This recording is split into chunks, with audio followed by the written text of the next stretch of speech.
Hi, it's spiritual psychic Cynthia Killian again.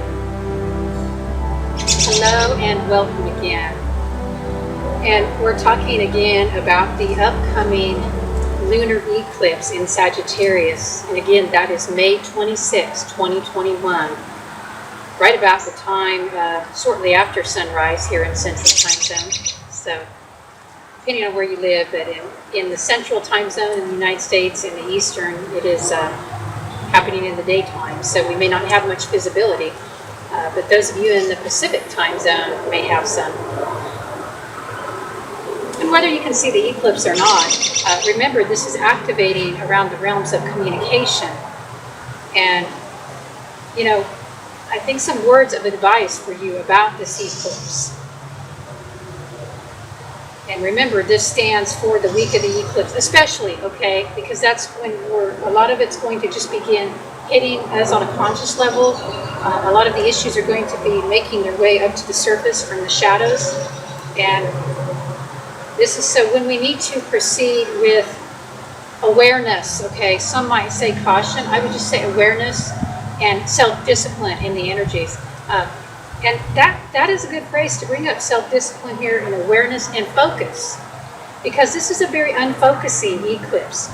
I think you will find many of us, regardless of our signs, regardless of whether you have anything at 5 degrees Sagittarius or 5 degrees anything, we will find that there is an unfocusing, a scattering of energies that tends to happen right now, especially with Mercury about ready to go retrograde. We're having that on the 29th, I believe, and by the time this video comes out, Mercury will already be in the pre-retrograde storm, which basically just feels like an early retrograde. You can think of the eclipse itself as having a little bit of a retrograde effect. And what do I mean by that? Well, we're going back, we're reviewing, things are unstable, things are unfocused, especially because of the Gemini Sagittarius. What we're needing right now to navigate these energies more elegantly, we're needing, and you are needing, dear one,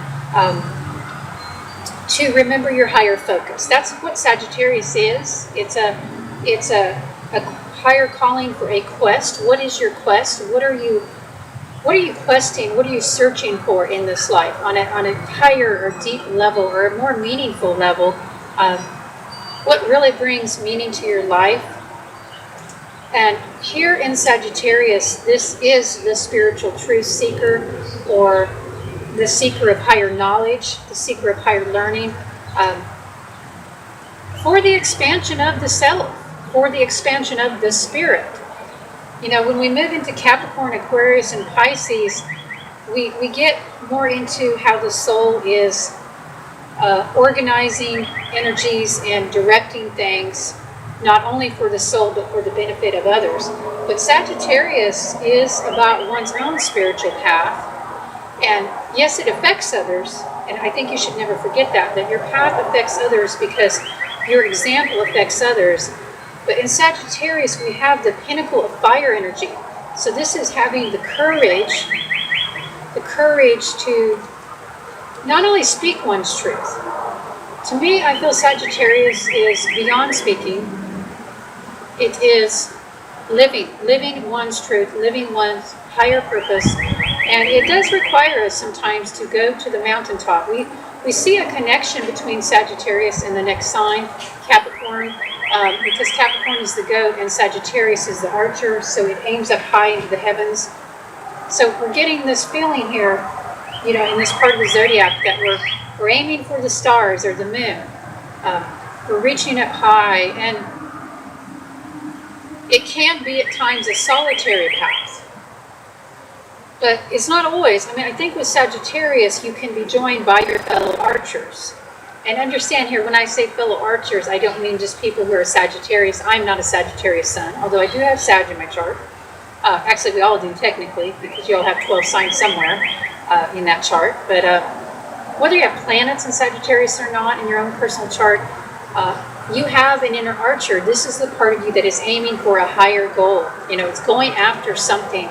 There's a sportsmanship to it. Maybe even an athleticism. You know, there is an energy. The archers in the ancient days were warriors and hunters. So you can think about this. What is worth fighting for in your life, or what is worth going after? And I think people are getting really confused about that right now. I have to say, in the larger society, because people are getting all bent out of shape about these different, debates on, what goes on your face, what doesn't go on your face, what do you put in your body, do you put it in your body, do you not?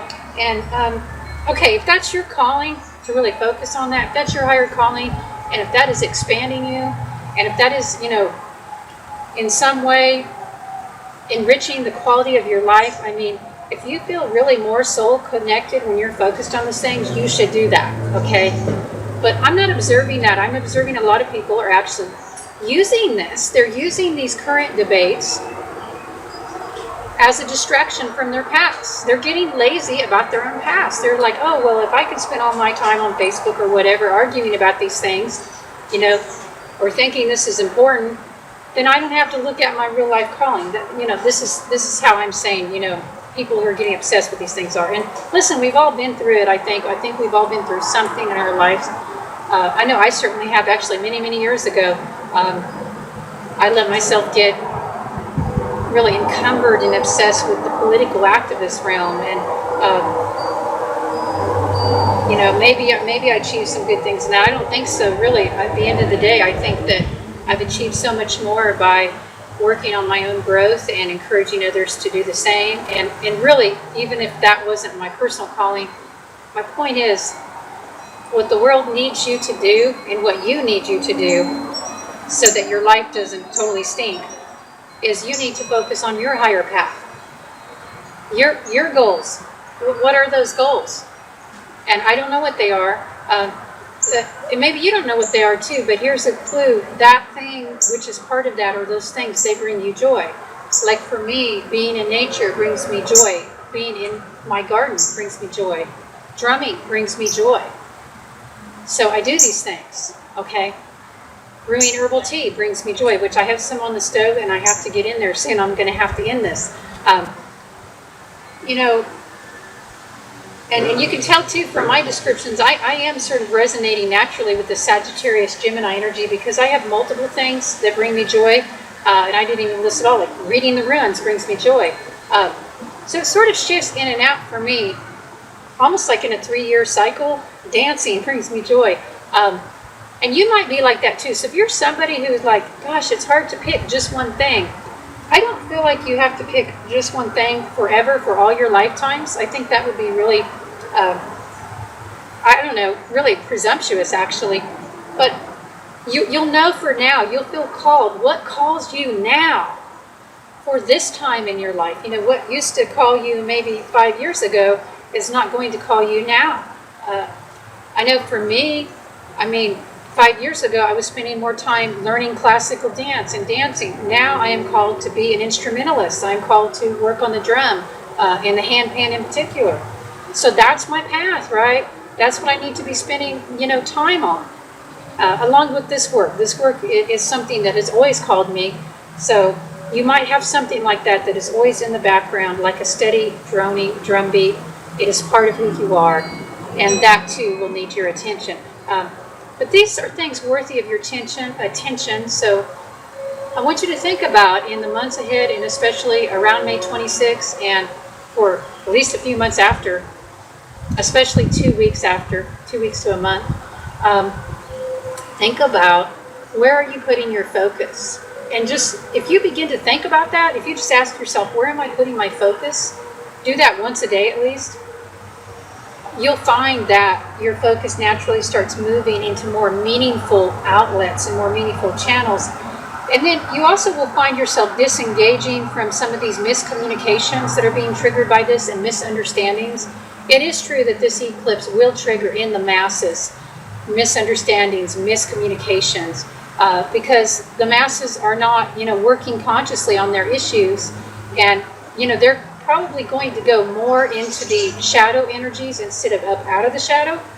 So the shadow energies of Sagittarius and Gemini, when you put that together, one of the strong shadows is self-righteousness. And this is doubly true because we have a I don't want to get too technical here, but there's a T-square between the sun and the moon and Jupiter and Pisces at the time of the eclipse. So Jupiter tends to blow everything up, and by the way, Jupiter is the natural ruler of Sagittarius. So there's a very strong Sagittarian flair along with the Gemini. So lots of information, lots of stuff, and you may not know who or what to listen to. I think the important thing is the people who are actually in your life who mean something to you. You know, devote your energy to that. Devote your energy to sharing your higher message if you're so led. But it's your higher message, okay? It's not, you know, your opinion about things that you don't know much about or that don't really matter. You know, even if you know a lot about it. And I've gone down this rabbit hole before where I've done a lot of research about something kind of outside of my path and become very knowledgeable. And I needed that information at that time. But, you know, I don't necessarily want to become an expert in that because to do that might take me off my true path, okay? Now, I do believe in course redirection. We can have that too, but that's different than kind of getting distracted. So it's a good time for identifying distractions, identifying what is true, what is real for you on a deep soul level, and stepping back from those miscommunications. You know, you don't have to be a part of ongoing divisive debates. You can figure out what you think for yourself, and then, you know, you can listen to other people. I think there's nothing wrong with that. I think there's nothing wrong with holding space for others, and to do that from a compassionate, understanding place. You know, even if they seem to be totally full of crap to you, I think that we can listen through our heart and not just our ears. You know, I hear, when I listen to people nowadays, and people from all different perspectives, I hear a lot of fear coming through. And I think that's something that we don't have to judge. We can just say, you know, that people are grappling with a lot of fear right now. And if we realize that, we can love them unconditionally, I'm saying. We can hold the space with them.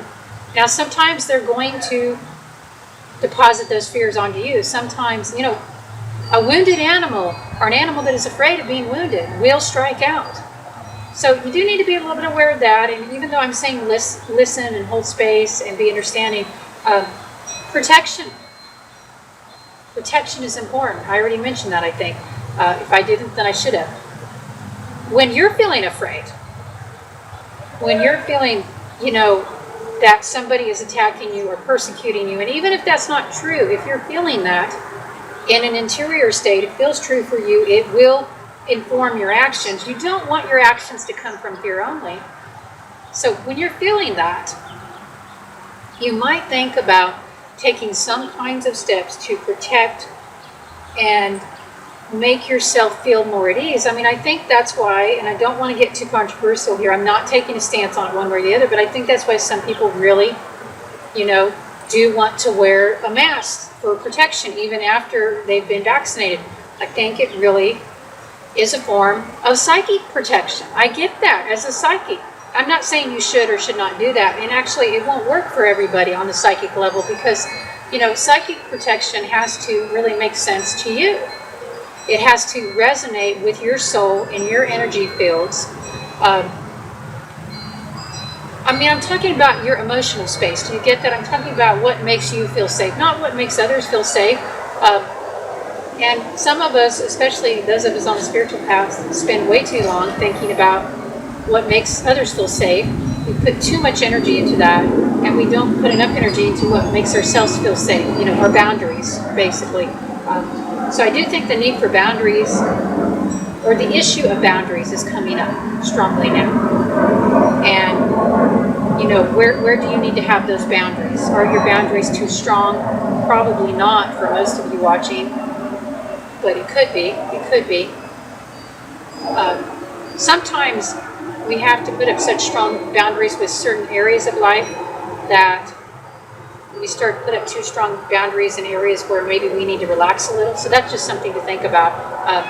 You know, if we have rigid heart walls, that will affect our communication with our guides. So that's something to think about. You know, that whole dance of how do you have boundaries without building heart walls, that's something to think about with this eclipse, okay?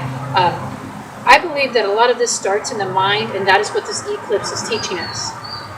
that emotional energies, psychic patterns, all of it, your way of being does start to a great degree in the mind with the thoughts that you have about yourself and also about others. So you want to be careful about rigidity right now. This will be triggered in some. You want to be careful about self-righteousness, about thinking that you know the answers to anything, really, but especially everything. And I don't care how many degrees you have. I mean, I'm well degreed too, but it doesn't matter. None of us know all the answers. And none of us know the ultimate answer about anything. And, you know, if you don't think that's true, just take a step down into the rabbit hole of quantum physics. Start studying a little bit of that. And you'll find out real fast. I mean, even the basic fundamental question about, you know, is it a particle or is it a wave? Maybe it's neither, maybe it's both, maybe it's something else, right? They're still dealing with that. You know, what is matter? What is energy? As long as we're in these human bodies where we have a wonderful opportunity to experience, but our senses are also limited in some ways, well, what we're able to perceive and understand will be limited. So just keep that in mind. We're all operating with limited understanding compared to our full capacity. And I think that's part of the joy of the game here, is seeing how far we can open up in this world with limitations. It's kind of cool that way, that we get to see how far we can push ourselves. But well, speaking of misunderstandings, I think I'm hearing a cat fight behind me, and I need to go see how my outside cats are doing. Yeah, it's just a sign of what might be to come in the weeks ahead. You know, it's before you step your toe into a discussion or argument about something controversial, you might want to consider just not doing that in the next few weeks, because I don't think it's going to be a good time for those who are not on a higher path to remember to listen. I don't think they'll be open to that. But those of you who are on your higher path of consciousness and awakening, you can practice skillful listening. Maybe, you know, in most conversations, unless you have to be in a teaching position, and maybe even then, maybe listening, having that be a larger portion of your part of the conversation than talking would be better for the next couple of weeks. Learn when it is appropriate to keep silent and when it is appropriate to speak your truth. I think that's a very powerful lesson for us all right now. On that note, I'm wishing you all a very happy and blessed lunar eclipse. Lunar eclipse in Sagittarius, May 26, 2021. May it be a bright and blessed time for you, and may you experience an emotional rejuvenation.